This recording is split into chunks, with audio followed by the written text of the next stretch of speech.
we're going to begin a series on anger, but it's not the kind of series that you would think it would be. Because, in fact, I've never done a series on this topic before, but this thought came to me back in the spring, and I thought, I would like to explore that. So we're going to begin a series today that we're going to call Seeing Red. And you know what that means. If you hear someone is seeing red, you've ever somebody, man, I was so angry, I was seeing red. You know what that means? It means somebody is really, really angry. When you're seeing red, people can see it, they can hear it, they can maybe even feel it. By the way, that expression comes, believe it or not, from the red cape that a matador uses in bullfighting. And for whatever the reason, when that bull sees that red cape, he wants to charge. And I will tell you that a lot of times in my life, I have seen red. I promise you, if anybody's ever pulled out in front of you, you've seen red. I'm just telling you that right now. Well, here's the interesting thing. I didn't know this. Scientists now know that it's not just a saying, it really is physiological that angry people really do see red where other people don't. This fascinated me. Researchers did a study. And when people with hostile personalities, people that had a real temper problem, a real anger problem, when they were shown a picture that was not totally red and it was not quite totally blue, if you're hostile, if you've got pent-up anger, you're a lot more likely to see red. As a matter of fact, angry people become redder in the face. You ever seen anybody get so angry they get red in the face? They're seeing red. They are really, really angry. Their face flushes. We even know now that increased testosterone in some animals is responsible for their red colors. Now, here's what's so unusual about this series. I get angry, you get angry, we all get angry. Some of us have more of a difficulty with anger than others. We know that. And I've preached messages on anger before, and many of you have heard them. But guess who saw red on more than one occasion? Jesus. Jesus got angry. However, he never sinned. Now get those two thoughts in mind. Jesus got angry. We're going to see this over and over in the next few weeks. But Jesus never sinned. Now that's a little bit of a spoiler. Because here's the other side of the anger issue. Anger sometimes gets a bad rap. As a matter of fact, let me put it to you this way. It is not always wrong to be angry. In fact, sometimes it's wrong not to be angry. Now, that's something you don't hear very often. Because when you see the times that Jesus got angry, and we see it several times, then you begin to understand, okay, this is when I ought to be angry. This is why I ought to be angry. And this is how I ought to get angry. So here's what we're going to learn from Jesus over the next few weeks. Anger is appropriate when it is expressed at the right time, in the right place, for the right reason. Then anger is appropriate. And today we're going to look, and I'm glad we got some kids in here today, because today we're going to look at Jesus's angriest moment. In fact, he not only expressed his anger verbally, he got physical. Matter of fact, your kids may not even know this story. It may be the most shocking picture of Jesus in the New Testament, because here's what he did. He got so angry, he got so mad, he lost it so much, he literally cleaned house. He cleansed the temple. Matter of fact, he did it twice. So we're going to be looking at two passages of Scripture today. We're going to be looking first at a passage in the Gospel of John, John chapter 2. Then we're going to be looking at Matthew chapter 21. Here's why. In John, he cleansed the temple at the beginning of his ministry, but in Matthew, he did it again at the end of his ministry. So this story is going to answer two questions. Number one, what made Jesus angry? Well, what made him angry? And then number two, who is his anger directed toward? Two great questions. So what made Jesus angry? Gentle Jesus, meek and mild, wonderful, sweet, loving Jesus. What made Jesus mad? And what was his anger? Who was his anger directed toward? So you're going to see today the one thing that made Jesus see red. It made the veins pop out on his neck. It made his blood pressure go up. It dilated his eyes. Here's what really ticked him off. When people who claim to know God tried to keep people who did not know God away from God. That ticked him off. When people who claimed to know God tried to keep people who did not know God away from God. And here's the other thing that may shock you. You know who made Jesus angry? Religious people, church-going people, religious leaders. You never find one time where Jesus ever got angry at a sinner. Never. Never got angry with sinners. He got angry at people who claimed to be saints. Now, as we study this story, so many of you know the story, I want you to stay tuned to the end because the story is more about than you, it has more to say than what you think. There's more to the eye than meets the eye in this story. But as we pick up this story and we talk about what Jesus did in the temple, we learn there are three things that we better not do if we don't want to make Jesus angry, or we should do if we don't want to make Jesus angry. Number one, we should care about the welfare of the temple. We ought to care about the welfare of the temple. Now let's set the scene. We're in John chapter 2, verse 13. When it was almost time for the Jewish Passover, Jesus went up to Jerusalem. In the temple courts, he found people selling cattle, sheep and doves, and others sitting at tables exchanging money. Now, let me explain to you what's going on. The Passover was the most important event of the year if you were Jewish, because you had to go to the Passover. Once a year, it doesn't matter where you lived. If you were Jewish, you had to go to Passover. You had to go to the temple. You had to offer a sacrifice to God, and you had to pay a temple tax. So you had to do all those things. I got to go to Passover, so you had to take vacation, take off work, got to go to Passover, got to do it in the temple, got to offer a sacrifice, got to pay the temple tax. Now, on the one hand, you've got these people in the temple, and they're exchanging money, and they're selling animals, and they're actually doing a service, because it was a lot more convenient for people who had to travel a long way to buy an animal than to bring an animal. Then on the other hand, you had money changers. Well, they needed that because if you were a traveler or you are a Jew, normally you traded in Roman currency. That was the currency of the day. Like our dollar bill is our currency, they traded in Roman currency. However, you couldn't pay the temple tax in Roman currency. Why not? Because every coin had Caesar's image on it. And the Jews felt like it was idolatry if you gave God Roman currency. So you had to exchange the Roman currency for the Jewish shekel. So it was a lot more efficient to simply exchange the money to buy the sacrifice so that you could sacrifice the animal when you got to the temple. It's the same thing we do today. Almost over 80% of our people now do online giving. And by the way, I would encourage all of you now to do online giving. It's the easiest way. It's the best way to make sure you're faithful, make sure you're doing what you ought to be doing and giving to God's work. It's exactly the same principle. However, there's more again than meets the eye. So get the picture. Jesus is in the temple, and he's just watching. You're watching all these people come from all over Judea, Samaria, all over practically the world. They're coming to the temple. They just want to do what they're supposed to do. They want to meet God. They want to get forgiveness of their sins. They want to worship God. And he's watching. And he's watching these people exchanging the money. And he's watching these people who are selling the animals. And the disciples are watching too, and they think it's just an ordinary, just another day at the meal at the temple.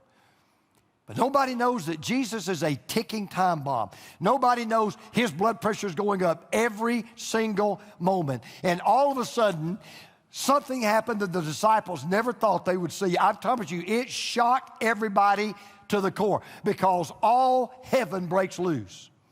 I mean, Jesus goes full bore. Chuck Norris, Black Panther, Captain America. Listen to what he does. Watch this. To get this picture. So he made a whip out of cords. He drove all from the temple courts, both sheep and cattle. He scattered the coins of the money changers. He overturned their tables. I want you to imagine. He is throwing chairs. He is overturning tables. Money's flying everywhere. He's got a whip. He's literally chasing people out. He's trying to hit them as they go out the door. He is cleaning house By the way, the word for drove out is the same word that's used for casting out demons, because that's exactly what Jesus saw in these religious hucksters. He saw the demonic. And I'm sure the disciples are going, what in the world happened? What in the world has set you off? Here's what was going on. Get this picture. These religious leaders, who are supposed to be God's people, God's leaders, they had turned God's house into their own personal ATM machine. Because in order to buy animals and offer sacrifice, first of all, you had to have the proper currency, right? You couldn't do it in Roman money, you got to do it in Jewish shekels. So you would go to a table and you'd say, hey, I need to exchange my Roman money for Jewish money. So far, so good. However, you were charged 6% just to change the money. And it gets worse. Suppose you had a coin that was worth more than what you needed to buy the animals for. Well, they'd give you change, but then they charged you 6% to give you change. Well, you know what that 12% added up to? That 12% added up to about a half a day's wage for an average laborer. And all you want to do is just worship God, offer the sacrifice, and do what you're supposed to do. But that's not all. You had to buy the animal for the sacrifice. You say, well, wait a minute. What if you brought your own animal? Well, there was a problem. Because every animal had to be without any blot. Every animal had to be without any blemish. So you would bring your own animal. Well, guess what these experts would do?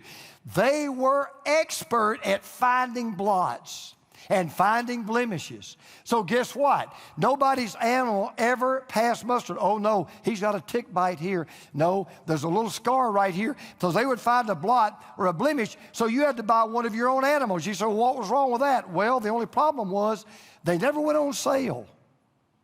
So I got old Harvey Hilliard. Harvey's a big businessman. Harvey, you want to sell animals? That's great. I want my franchise fee. And by the way, every animal you get, I get a cut. Jack, you want to be a money changer. You're a Florida Gator. You're a crook. So you want to be a money changer, right? All right, Jack, you're going to pay me a franchise fee, Jack, and I'm going to get a cut of everything that you get. So everybody then began to realize, now I know why Annas drives a Mercedes chariot. And I know why he has a Rolex sundial in his backyard. And I know why he wears Gucci sandals. And I know why he lives in $1 million mansion. And here's the problem. Everybody knew that the temple was running a racket. But you're Jewish. You're just a guy. What could you do? Because the product was forgiveness. And the only place you could find forgiveness was the temple. So you had to go to the temple. So you had a choice. You could either stay stuck in your sin and not be right with God, or you could go to the temple and you could follow the rules. There was no third option. And so you've got Annas and his pyramid of profiteers. They've cornered the market, and they are making a mint on what God meant to be a free gift. We'd say today, gosh, they were committing highway robbery, which is exactly why Jesus said this. It is written, he said to them, my house will be called a house of prayer, but you're making it a den of robbers. Just the reason Jesus called it a den of robbers is because the place where thieves hid was called a den. And you see, here's the point. It is one thing to turn a house into a den of thieves. It's another thing to turn God's house into a den of thieves. All of which is to say, we ought to care about the welfare of God's temple. We ought to care about what goes on the inside of God's temple and what comes outside of God's temple. So number one, Jesus is teaching a lesson. We ought to care about the welfare of the temple. But it goes deeper. He said we ought to care about the worship in the temple. We ought to care about the worship in the temple. Now, the first time Jesus cleansed the temple, this is what he preached. Listen to what he said. To those who sold doves, he said, get these out of here. Stop turning my Father's house into a market. His disciples remembered that it is written, zeal for your house will consume me. The only thing that will be going on in this place when we come in here, the only thing is worship. That's why we don't talk politics. I said this last week. This is not a place of politics. This is a place of worship. This is not a place where we major on what divides us. We major on what unites us. And anything that degrades God's worship or detracts from God's worship or defrauds God's worship should be castigated and eliminated. And oh, by the way, the blind and the lame and the sick, they came rushing to Jesus. Even little children. Now listen, children saw this. Children saw the tables. Children saw the whip. Children saw the coins. And children said, Jesus, you're awesome. This is cool. And they began to praise him. Here's what's interesting. Even though all four Gospels record the cleansing of the temple, Matthew is the only Gospel to record the healing of the blind and the lame and the children that came. Man, I just stopped. I was sitting in my study. I'm going, okay, Mark didn't mention this. Luke didn't mention this. John mentioned this. Matthew, why did you mention this? And it hit me. Of the four gospel writers, one was a real outsider, Matthew. Anybody remember what Matthew used to be? Yeah, he's a tax collector. Women, he was a prostitute. Guys, he was a pimp to the Jewish people. You didn't get lower than a tax collector. Matthew knew what it was like to be on the outside looking in. Matthew knew what it was like not to be welcome. He was a tax collector. He was seen as the lowest of the low, as the most lost of the lost. And yet, when it came to Jesus, you know what Jesus did? Jesus cleaned his house. And Jesus saved him. See, back in that day, many Jewish authorities would forbid the lame and the blind and the deaf and the sick and the handicapped from offering a sacrifice. They wouldn't let them. They wouldn't take their money. They wouldn't take their animals. You know why? Because they said, you're not worthy. Evidently, you've done something so bad, so mean, so wrong to God. That's why you're blamed. That's why you're crippled. That's why you're sick. That's why you're deaf. That's why you've got this. That's why you've got that. You're not worthy to be in the temple. But the amazing thing is, the very ones who should be coming to God and the very ones that God is after couldn't get in. It's an incredible picture. The ones who wanted to make God a business wanted to stand in the way of those who wanted to do business with God. Did you hear that? Those who wanted to turn God into a business were standing in the way of those who wanted to do business with God. And this made Jesus incredibly angry. But remember I told you there's more to the story? You see, all of this business was being done, we're told, in the temple courts. What was the temple courts? Well, that was the court of the Gentiles. If we'd been alive back in the day, that's the only place in the temple we could have gone. Gentiles were not allowed in the Jewish part of the temple. If you were a Gentile, you only got to go to the court of the Gentiles. But here's the problem. They were the outsiders. Well, guess where they were selling the animals, and guess where they were making change? In the court of the Gentiles. So you couldn't even get into the part of the church you were supposed to get into because they were doing business. In other words, Jesus wasn't just angry at profiteering. Listen to this. He wasn't just angry at the profiteering. You know what really ticked him off? Racism. Discrimination. Oh, we can take this. You're just a bunch of dirty Gentiles. It doesn't matter what's the color of your skin or your ethnicity. We would never do this to Jews, but we'll do it to you. And it ticked him off because the only place where Gentiles were allowed to come and worship and pray was now off limits. I hope you stayed with me till this point because this is the climax of the message. Because I haven't even really gotten to what the story is all about. And let me tell you why you're going to be glad to hear this. I've been guilty myself. I've read this story for years, and I never really paid attention to one important part that says, oh, that's what the story is really all about. Because if I were you, if I were not a preacher, if I were just a nominal Christian or an unbeliever, if I were sitting here today, I would be saying, well, that's a great story, and I appreciate that, but what has that got to do with me? Because after all, we don't worship in a temple. This is not a temple. We don't worship in a temple. And oh, by the way, the Jews don't worship in a temple anymore because there's no temple. So why is the story in the Bible? What does the story really mean? All right, you ready for the life? How many of you are ready for life-changing truth? All right, raise your hand whether you mean it or not. All right, good. Okay, listen. If you listen to this next statement I'm going to show you, go, that's what the story's all about. This is what the story really means. You ready? Watch this. God's temple isn't a building. God's temple is a body. God's temple isn't a building. This is not about a building. God's temple is a body. Newsflash. God still has a temple. Anybody know where it is? I'm looking at it. You're looking at it. If you are a follower of Jesus, you're God's temple. If you're a follower of Jesus, you're God's temple. I'm a follower of Jesus. I am God's temple. And see, here's what happens. When you give your life to Jesus, Jesus comes to live in you. You become His house. You become His temple. And one former faithful member and attendant of the temple, here's what he said. Listen to what he said.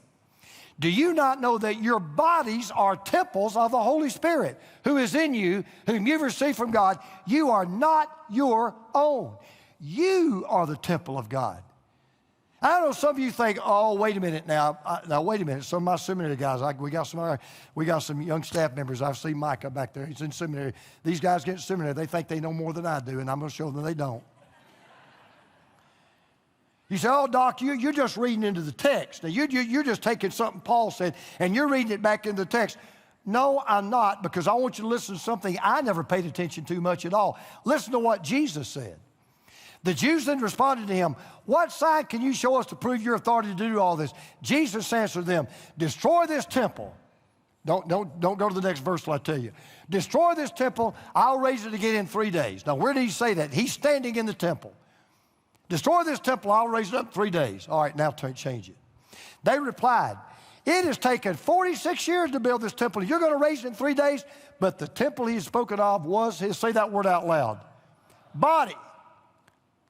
He said, I'm not talking about the building. I'm talking about the body. So let's bring this home. I said we ought to care about the welfare of the temple, right? I said we ought to care about the worship in the temple, right?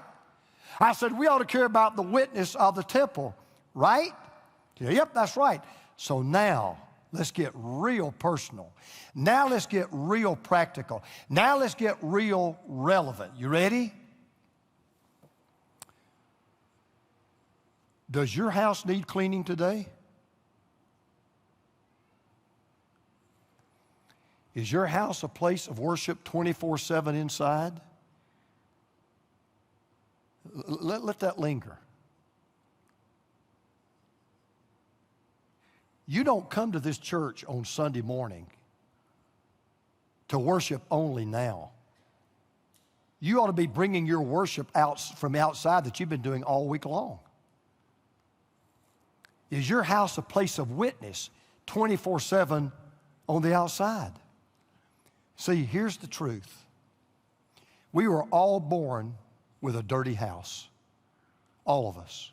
We were all born with selfishness and self-centeredness, concerned about our welfare, not God's welfare.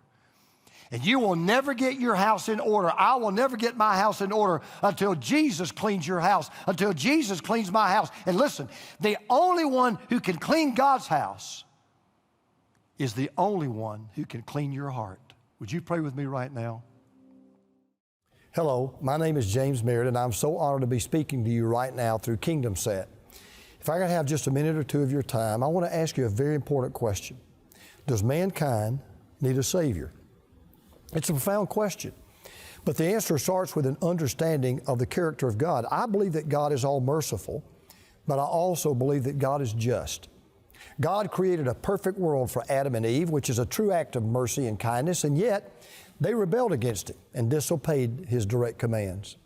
Now, I believe God can absolutely say to us, you're forgiven, which will satisfy His mercy. However, we must now deal with the justice of God. God is just, and He will punish wrongdoing.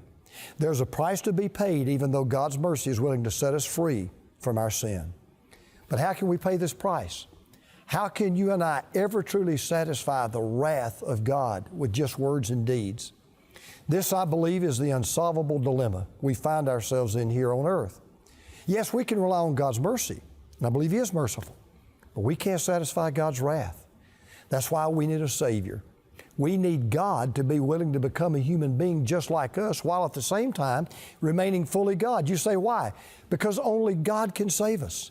This God-man is the only person who could ever pay the full price of your sins and my sins. Throughout history, there's only one person who's ever lived that met that criteria, that was fully God and fully man at the same time, and that person is Jesus. The Scriptures say that without the shedding of blood, there is no forgiveness of sin. Abraham was taught this by God and was willing to sacrifice his own son, but God stopped him at the last second. However, blood was still needed, and God in His grace and mercy provided a ram to Abraham. God, because of His great mercy and kindness, has provided to us the blood of Jesus to pay the price for our sin. Jesus willingly gave His blood to all mankind when He bled and died a horrible death on the cross. He died for you and for me. And He did so not only out of His great mercy, but also to fully satisfy the punishment that we deserve. Well, you may be asking, well, how do we know that Jesus was fully God and fully man at the same time? Well, we all agree that Jesus was fully man. He lived just like we did. He died just like we did. He got tired like we did. He spoke to countless people. His life is documented in the Bible and in the Quran. But we also know that Jesus was fully God because He did two things that only God can do. His incredible miracles, and He died and rose again to live forever. There are stories of people who died and were raised from the dead, such as Lazarus, but they all later died and were buried again. Only Jesus was raised from the dead to never die again. Every other prophet who has ever lived has died. But Jesus predicted He would die and rise again, and as a true prophet, He did exactly what He predicted He would do. Furthermore, He was worshiped by His disciples and others, and you know what? He accepted their worship. We all agree only God should be worshiped. Mankind needs a Savior, and the good news is the Savior has come. His name is Jesus. He came for you. He desires to know you, to love you, and to save you once and for all. If you want to connect with someone who can help answer your questions and to give you more information about what you've just heard, look for the number on the screen related to your country and call that number right now. I promise you, this will be the best call you'll ever make. Thank you for listening, and may God bless you and keep you.